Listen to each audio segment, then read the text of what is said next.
Dimanche 25 octobre 2020, mesdames et messieurs, bonjour. Il est 6h30 et vous suivez RTI 1. Le ministre de la Sécurité et de la Protection civile a été hier samedi sur le plateau de RTI 1. Le général Vagondo Diomandé était porteur d'un message du gouvernement, un message relatif aux événements malheureux survenus dans la circonscription de Dabou. Je vous propose d'écouter un extrait de son communiqué.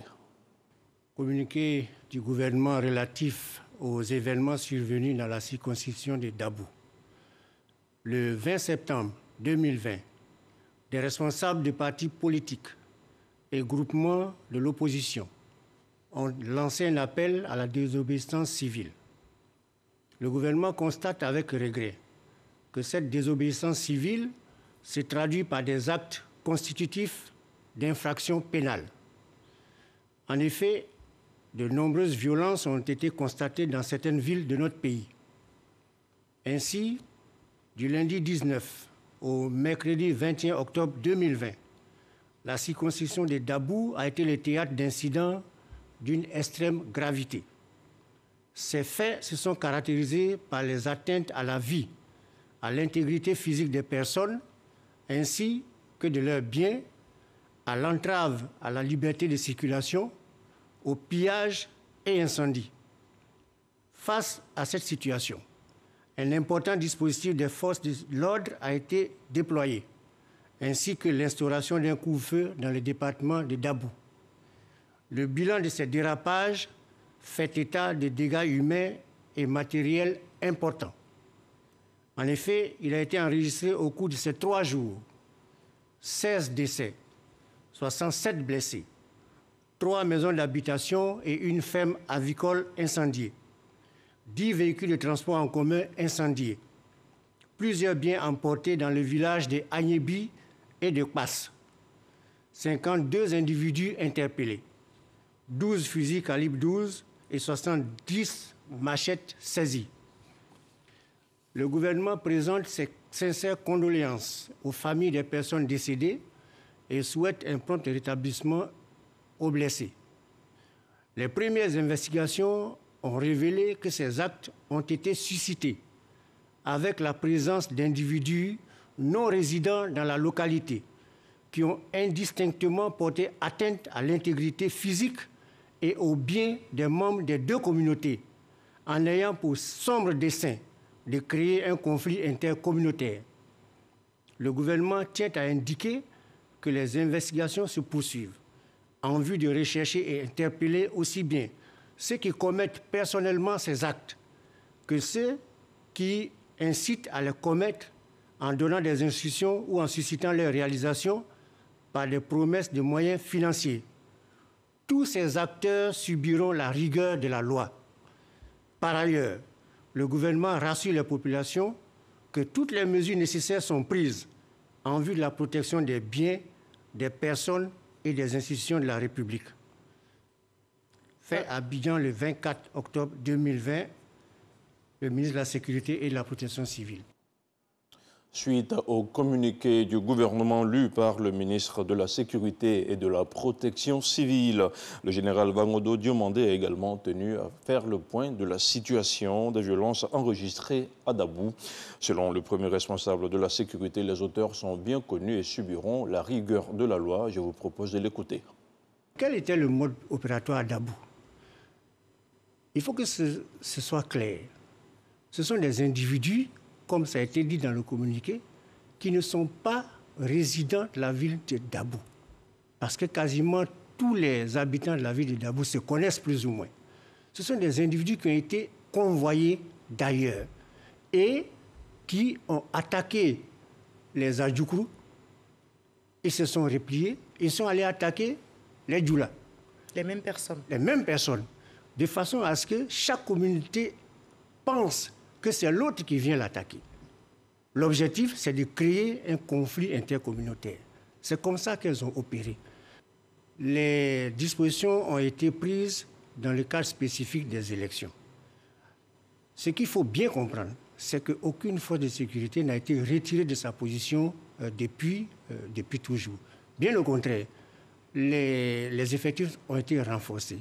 L'opération spéciale qui a été donc mise en place par les grands commandements, qui s'appelle barrissement de l'éléphant, va être déployée pour permettre à toutes les populations, non seulement de vaquer tranquillement à leurs occupations, mais aussi de remplir leurs droits civiques. Tout le monde pourra aller voter. En toute sérénité. En toute sérénité.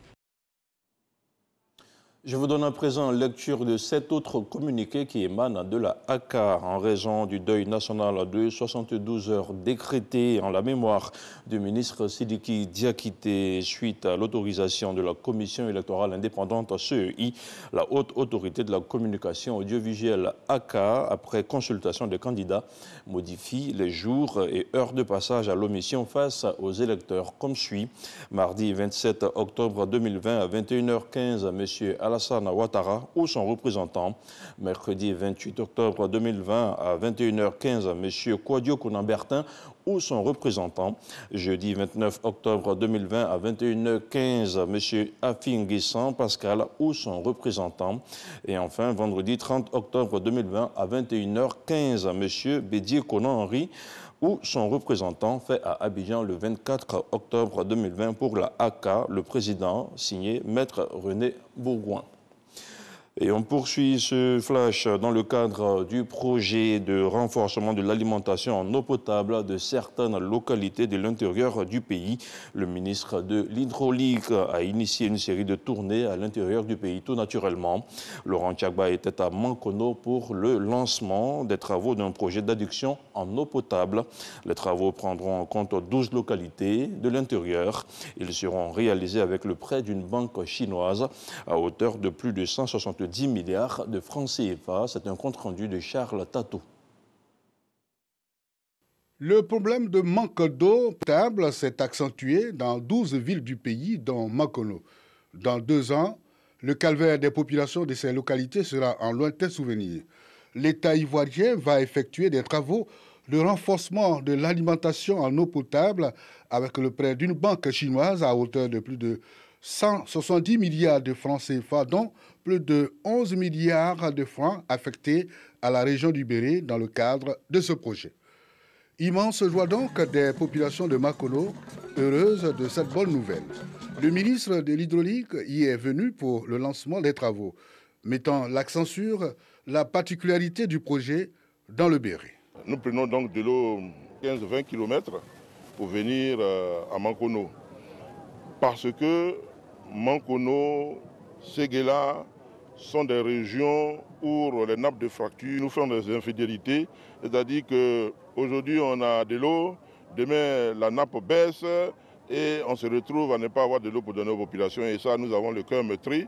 On a préféré se retourner vers les ressources pérennes de surface que nous traitons. Une solution a été trouvée et les travaux vont bientôt commencer pour le bonheur des populations. Je tiens ici à remercier son Excellence Monsieur le Président de la République, à remercier le Premier ministre pour tous les efforts qu'il mène au quotidien pour apporter de réelles solutions, mais des solutions pérennes à ce déficit. Après Mankono, le ministre Tchagba Laurent a mis le cap sur Séguéla, chef-lieu de région du Ouorodougou. Ici, le déficit en eau potable est de 32%.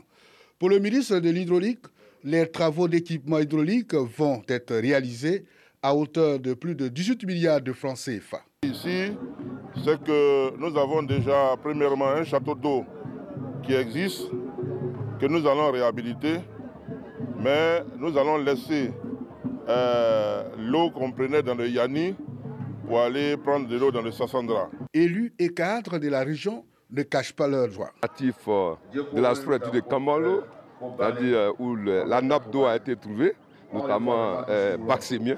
Donc, vous comprenez ma joie. Nous sommes très heureux que toutes les sous-préfectures soient desservies, en plus du département ou dirais-je la région du Ouorodougou. Le ministre de l'Hydraulique poursuit sa tournée dans les régions du Nord.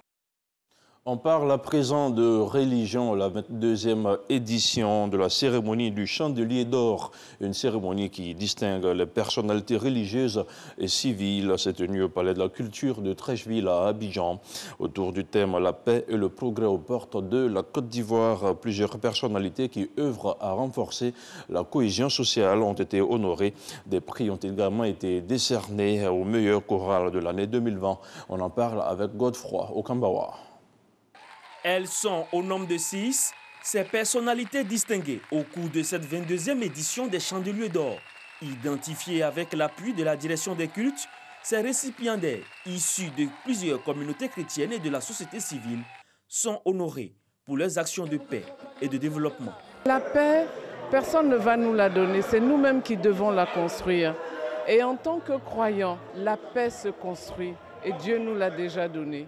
C'est une grâce pour moi de me voir octroyer ce prix et qui est un défi à la fois pour moi, un challenge pour mieux faire, pour mieux exceller dans le ministère. Pour les initiateurs de cette célébration, le groupe Emmanuel Presse, le Chandelier d'Or est une tribune de la célébration de l'excellence, mais aussi de reconnaissance à ses acteurs.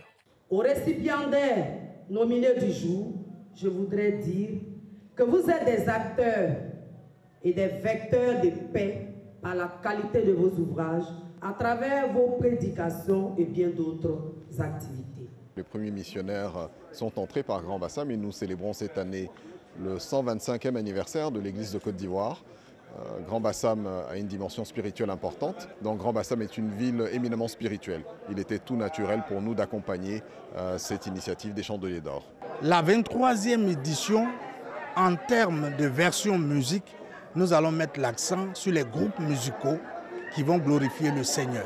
Quel est le meilleur groupe musical au cœur des églises? Cette 22e édition du Chandelier d'Or s'est articulée autour du thème de la paix et du progrès aux portes de la Côte d'Ivoire. Cette célébration a été aussi marquée par des adorations et des louanges à Dieu. Les chorales Cœur d'Azaf des Assemblées de Dieu Niangon Sud, liturgie du Jubilé de Cocody et les Lévites CMA de Sidessi sont les meilleurs chorales, lauréates au disque d'or du Chandelier d'Or de 2020. Et on termine à ce point d'information par l'actualité internationale en Guinée, alors que la CENI vient de proclamer Alpha Condé vainqueur de l'élection présidentielle dès le premier tour avec 59,51% des voix. Au moins 3 nouvelles personnes ont perdu la vie dans des affrontements hier samedi, ce qui porte à 18 le nombre de morts, le bilan de violence post-électorale depuis le scrutin de dimanche dernier. Un bilan qui pourrait encore être plus lourd. L'opposition dénonce, elle, une trentaine de victimes. Face à la situation, une mission de la diplomatie préventive est attendue à Conakry pour tenter d'apaiser les tensions. Et puis du sport, du football en Espagne, vainqueur du Classico hier samedi face au Barça 3-1. Le Real Madrid reprend la tête de la Liga et permet à son entraîneur Zinedine Zidane de faire baisser la pression autour de lui. Dans un match très enlevé et longtemps équilibré au Camp Nou, le champion en titre s'est déplacé, sinon s'est replacé provisoirement en tête de la Liga. Le Real Madrid relègue ainsi le FC Barcelone à 6 points et fait du même coup taire les critiques à son égard. Voilà, c'est ici que l'on s'arrête pour ce point d'information. Merci de l'avoir suivi. Retrouvez à 13h Herman Guibé.